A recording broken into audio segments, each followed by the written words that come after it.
അവയവദാനത്തെ സംബന്ധിച്ച് ചോദിച്ചിരുന്നു. അവയവദാനം ഇന്ന് വളരെ കൂടുതൽ ചർച്ച നടക്കുന്ന ഒരു വിഷയം. നമ്മുടെ ഉലമാ ഒക്കെ ഏകകണ്ഠമായി പറഞ്ഞ വിഷയം അത് പറ്റില്ല എന്നാണ്. പക്ഷേ പല ഉലമാഇന് പല അഭിപ്രായങ്ങളും കാണും. ഈ അടുത്ത കാലത്ത് കുവൈറ്റിലൊരു വേൾഡ് ഫഖഹ കോൺഫറൻസ് നടന്നിട്ടുണ്ട്. കഴിഞ്ഞ ഏതാനും വർഷങ്ങൾക്ക് മുമ്പ് ത്വായിഫിൽ അവയവദാനത്തെ സംബന്ധിച്ച് വേറൊരു കോൺഫറൻസ് നടന്നു. അതേപോലെ തന്നെ അൾജീരിയയിൽ മുസ്ലിമീങ്ങളുടെ ഉലമാഇന്റെ ഒരു മഹാസമ്മേളനം അവയവദാനത്തെ സംബന്ധിച്ചുള്ള ഫിഖ് ചർച്ചയായിരുന്നു. അപ്പൊ അതിലൊക്കെ പല ഉലമാഇനും വ്യത്യസ്ത അഭിപ്രായങ്ങളുണ്ട്. അവയവദാനം അനുവദിക്കപ്പെട്ടതാണെന്നും പറ്റുമെന്നും പറയുന്ന ആളുകൾ കാണുന്നുണ്ട്. പക്ഷേ നമ്മുടെ പൂർവസൂരികളായ മഹാന്മാരായ ഉലമാവൊക്കെ ബ്ലഡ് ദാനം ചെയ്യാൻ പറ്റും, പക്ഷെ അവയവം നമ്മുടെ ഉടമസ്ഥാവകാശത്തിൽ പെട്ടതല്ലല്ലോ, അതുകൊണ്ട് നമുക്ക് എങ്ങനെയാ നമ്മുടേതല്ലാത്തത് കൊടുക്കാൻ പറ്റുക? അത് മരിച്ച ആളുടേതായാലും മരിക്കാൻ പോകുന്ന ആളിൻ്റെതായാലും നൽകാൻ പാടില്ല എന്ന പ്രബലമായ അഭിപ്രായത്തിലാണ്.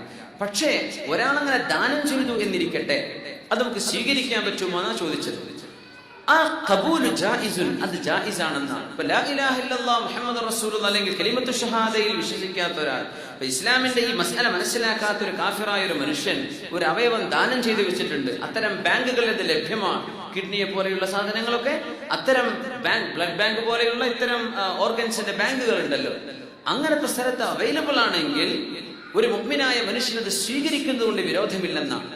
അത് മുസ്ലിം ആയാലും കാഫിറായാലും അവയവത്തിന് കുഫറും ഇസ്ലാമും ഇല്ലെന്നാണ്. അങ്ങനെയാണ് ഉലമാവ് പറയാ. സ്വീകരിക്കൽ ജായിസ, പക്ഷെ കൊടുക്കാൻ പറ്റുമോ? മുഅ്മിനായ മനുഷ്യന്മാർ കൊടുക്കാൻ പറ്റൂല എന്നാണ്. പക്ഷെ മുസ്ലിം അല്ലാത്ത ആളുകൾ ഇഷ്ടംപോലെ സംഭാവന ചെയ്യാൻ തയ്യാറാണ്. ഒരാൾക്ക് അത്തരം ഒരു അവസ്ഥയിൽ ബന്ധപ്പെട്ടതാണെങ്കിൽ അത് സ്വീകരിക്കൽ ജായിസാണെന്നാണ്. ഇനി ഇത്തരം വിഷയം ഇവിടെ ആർക്കെങ്കിലും അങ്ങനെ ഒരു ട്രാൻസ്പ്ലാന്റേഷൻ നടക്കാൻ പോകുന്നുണ്ടെങ്കിൽ, അത്തരം ഒരാളാണ് ഈ വിഷയം ഇവിടെ ചോദിച്ചതെങ്കിൽ അയാൾ എന്ത് ചെയ്യണം? വിശദമായിട്ട് ഇവിടെ ഉള്ള ആളാണെങ്കിൽ ഒന്ന് വിളിച്ചിട്ട് ആ വിഷയം വിശദമായിട്ട് ചോദിക്കണം. അതിന്റെ ഡീറ്റെയിൽസ് വേറെ കുറെ കാര്യങ്ങൾ പറഞ്ഞു തരാനുണ്ട്. അത് അത്തരം അറിയുന്ന ആളുകൾക്ക് അറിയേണ്ട വിഷയമുള്ളൂ. അതുകൊണ്ടാണ് ഞാൻ അങ്ങനെ പറയേണ്ടത്. ഞണ്ട് കഴിക്കുന്നത് ഹറാമാണെന്നും കറാഹത്താണെന്നും കേട്ടിരിക്കുന്നു. ഏതാണ് ശരി? ഇത് രണ്ടും ശരി തന്നെയാണ്. ഷാഫി മദ്ഹബിലാണെങ്കിൽ അത് കഴിക്കാൻ പാടില്ല അല്ലെങ്കിൽ പറ്റില്ല എന്ന് പറഞ്ഞ മഖൂലാത്തിൽപ്പെട്ടതാണ്. നമ്മുടെ മറൈൻ ഫുഡിൽപ്പെട്ടതാണ്. മിനിമം കറാഹത്തെങ്കിലും വരുന്നതാണ്. ജായിസാണ്. അൽഹില്ലു മൈതതുഹു അത്തുഹൂറു മാഉഹു വൽഹില്ലു മൈതതുഹു എന്ന മദ്ഹബുകളൊക്കെ ഉണ്ട്. ഞണ്ട് കഴിച്ചേ പറ്റൂ എന്ന് പറഞ്ഞ് സത്യം ചെയ്ത ആൾക്കാർ എങ്ങാനുണ്ടോ? അങ്ങനെ ഞാൻ ഞണ്ട് കഴിക്കാൻ സത്യം ചെയ്തിട്ടുണ്ട് എന്നുണ്ടെങ്കിൽ അങ്ങനത്തെ ഒന്നില്ലല്ലോ. അപ്പൊ ഇൻഷാ അല്ലാഹ് അത് ഒഴിവാക്കാം. സാധ എന്തോ ഒരു ടേസ്റ്റുള്ള സാധനമാണെങ്കിൽ പറ്റൂല എന്ന് പറയാം.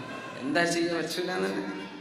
الحمدلله رب العالمين حمدا كثيرا طيبا مباركا فيه على كل حال اللهم صل على سيدنا محمد وعلى آله وصحبه سيدنا ومولانا محمد رحم الراحمين يا ربه يا الله يا كريم يا أرحم الراحمين പടച്ചതമ്പുരാനെ, നീ എന്തെല്ലാം ഗുണങ്ങൾ ഞങ്ങളിൽ കാണണമെന്ന് ആഗ്രഹിക്കുന്നുണ്ടോ അത്രയും ആ ഗുണങ്ങളൊക്കെ ഉള്ള നല്ല മുഅ്മിനീങ്ങളാക്കി തരണേ പടച്ചവനെ.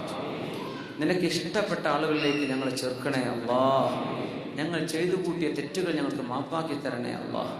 നിനക്കിഷ്ടമില്ലാത്തത് കണ്ടുകൊണ്ടോ കേട്ടുകൊണ്ടോ പറഞ്ഞുകൊണ്ടോ ഞങ്ങൾ ചെലവഴിച്ച മുഴുവൻ സമയവും ഞങ്ങൾക്ക് മാപ്പാക്കണേ അല്ലാഹ്. അള്ളാഹു ഞങ്ങളുടെ ജീവിതത്തിൽ കഴിഞ്ഞു പോയ തെറ്റുകൾ നീ മാപ്പാക്കണേ പടച്ചവനെ. തെറ്റു ചെയ്തവർക്ക് പുറത്തു തരാൻ നീ അല്ലാതെ മറ്റാരും